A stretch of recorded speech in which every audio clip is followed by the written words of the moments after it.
As the sun starts to dip in Siem Reap, the heat doesn't just disappear, it lingers, and honestly, that's what makes evenings like this so good. Even after a full day out exploring, it's still warm, warm enough to get back in the pool.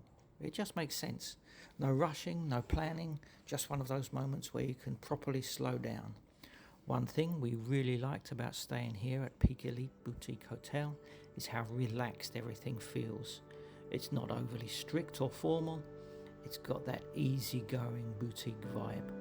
We actually had family staying nearby, so we invited them all over to join us for the evening. And the best part, as long as you grab a drink or something to eat, guests are welcome to come in and enjoy the pool too. So it turned into a bit of a chilled evening.